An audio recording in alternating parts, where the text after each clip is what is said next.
സംസ്ഥാന സ്കൂൾ കലോത്സവത്തിൽ ജേതാക്കളാവുന്നവർക്ക് സമ്മാനിക്കാനുള്ള സ്വർണ്ണക്കറുപ്പ് സ്വീകരിക്കാൻ ഇവിടെ പട്ടം സെന്റ് മേരീസ് സ്കൂളില് MLA ഒരു സംഘം തന്നെ ഭരണ പ്രതിപക്ഷ വ്യത്യാസമില്ലാതെ കലാമാമാകം കൊഴുപ്പിക്കാൻ വേണ്ടി എത്തിയിരിക്കുകയാണ്.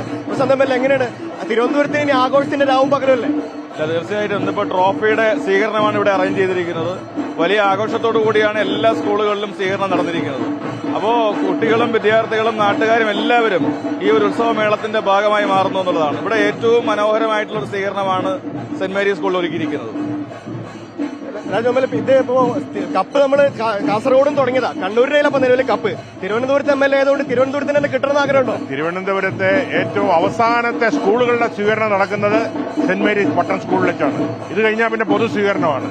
തിരുവനന്തപുരത്തിനല്ല, ഏറ്റവും നന്നായിട്ട് പെർഫോം ചെയ്യുന്ന സ്കൂളുകൾക്കും ജില്ലയ്ക്കും കിട്ടണമെന്നാണ് ഞങ്ങളുടെ ആഗ്രഹം. അപ്പൊ തിരുവനന്തപുരത്ത് കിട്ടണമെന്ന് വ്യക്തിപരമായിട്ട് അല്ലല്ല, അങ്ങനെ നമ്മൾ ആഗ്രഹിക്കുന്നത് ശരിയല്ല. നന്നായിട്ട് മത്സരിക്കും എല്ലാ ജില്ലകളും, തിരുവനന്തപുരം നന്നായിട്ട് മത്സരിക്കും.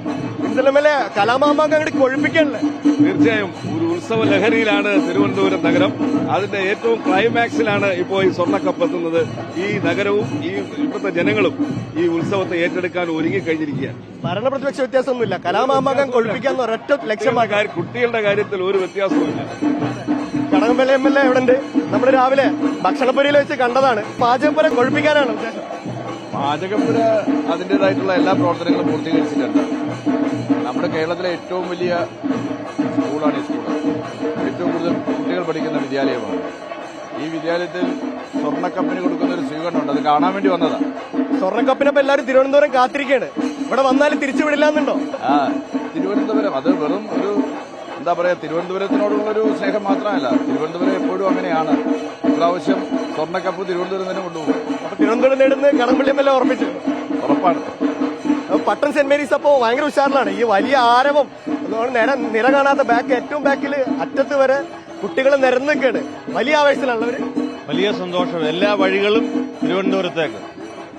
അതെ, കലയുടെ ഇത്രയും വലിയ മഹാമാകം ആഘോഷിക്കാൻ വേണ്ടി തീരുമാനിച്ചു തിരുവനന്തപുരം. ഉറപ്പായിട്ട്.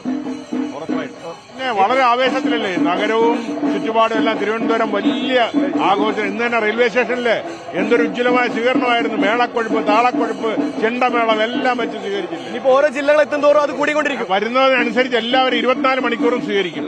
തിരുവനന്തപുരം കഴിഞ്ഞ ഏത് മേളയും കവച്ചു വെക്കുന്ന രീതിയിലുള്ള ഒരു ഉത്സവ ലഹരി, ഒരുക്കങ്ങളും ഉത്സവ ലഹരികളുടെ തിരുവനന്തപുരം കലോത്സവം എല്ലാ കലോത്സവങ്ങളെയും കവച്ചു വെച്ചിരിക്കുകയാണ്. അപ്പോ ഈ കലാമാമാകം കൊഴുപ്പിക്കാൻ ഭരണപ്രതിപക്ഷ വ്യത്യാസമില്ലാതെ മുഴുവൻ ആളുകളും, മുഴുവൻ സ്കൂളുകളും, മുഴുവൻ വിദ്യാർത്ഥികളും, MLA സംഘവും മന്ത്രിമാരുടെ സംഘവും പ്രതിപക്ഷവും ഉൾപ്പെടെ എല്ലാവരും കൊഴുപ്പിക്കാനായി, തകർക്കാനായി ഇറങ്ങിയിരിക്കുകയാണ്. വീഡിയോ ജേർണലിസ്റ്റ് ഫെബിൻ ദേവിനൊപ്പം reporter Shabaz Ahmed, in reporter, Thiruvananthapuram.